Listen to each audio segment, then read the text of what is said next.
I want to talk about something in Congress real quick, all right? An absurd milestone today. A procedural vote that ought to have been a formality instead was defeated by the House. 18 far-right Republicans joined with Democrats to vote down a measure to just set the parameters for a debate on reauthorizing FISA. Now, here's why this is important. The House members who voted no today weren't voting no on a bill. They were voting no on talking about a bill.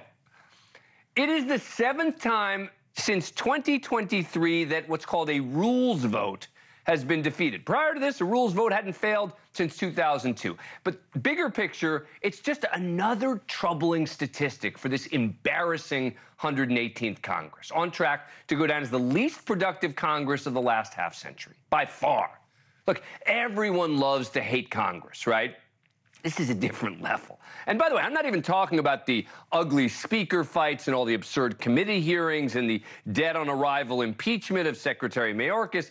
But if you actually take a look at the numbers, if you go through what our legislators have actually accomplished in this term, and I assure you it won't take you long, you'll see that the problems in this Congress are way worse than you probably think. Overall, this narrow majority Congress has been dominated by members who want to score cheap political points and hone their personal brands. It's not just party over country anymore. It's now personal notoriety over country and even self over party.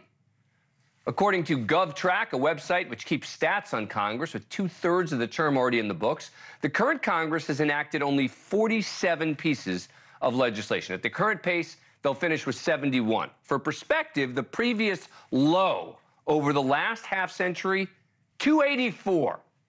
That was set by the 112th Congress from 2011 to 2013. So think about that. The present Congress is on track to be 4 times less productive than the least productive Congress of the last 50 years. And it's not just that Congress has done so little. It's also that the vast majority of the few things they have done are very low stakes. The biggest accomplishment has been stopgap measures to just keep the government open.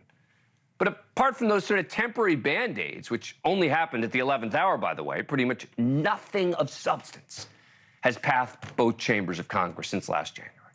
Take a look at some of the highlights of what they have passed. Got a bill to name a federal building in Detroit after Rosa Parks. A bill to allow Secret Service agents to earn overtime pay. A bill to reappoint representatives to the board of the Smithsonian. And a bill greenlighting the creation of a special coin to commemorate the 250th anniversary of the Marine Corps. It's fine, it's good stuff, but on the big stuff, completely MIA. I get that the House and the Senate are controlled by different parties. That's always going to make it more challenging. They're not even trying. Last week, 7 Republican members of Congress introduced a bill that Dulles Airport in Washington be renamed after President Donald Trump. An obvious non-starter that would never pass the Democratic-controlled Senate and wasn't even well received, by the way, by swing district Republicans looking to distance themselves. But that didn't appear to matter. They only seemed interested in sucking up to Donald Trump, grabbing some cheap airtime in conservative media. In an interview on a right-wing cable channel called Newsmax, Tennessee Republican Congressman Andy Ogles tried to sell the idea that it was somehow in his constituents' best interest that he and his colleagues devote their time to stroking Donald Trump's ego.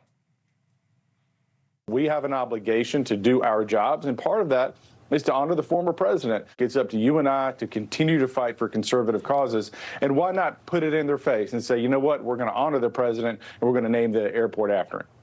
Put it in their face, own the libs. Someone who has no interest in actually getting anything done. But it takes two sides to create a stalemate, and the far left is chipping in too. In response to the Republicans' push to rename D.C. Airport after Trump, 3 Democrats countered with a bill to rename a federal prison after the former president. And guess what?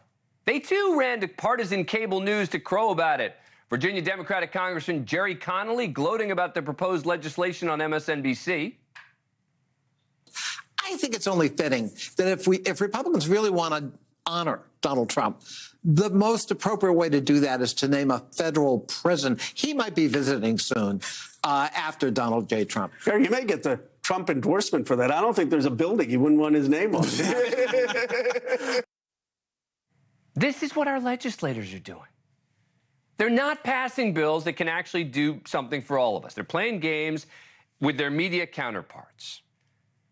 The biggest potential accomplishment, a bipartisan compromise on immigration that could have at least helped the disaster that is the border killed, because the extremists don't want progress. They want talking points. Look, I'm not going to get on a soapbox and tell you about everything important in the world that they aren't addressing.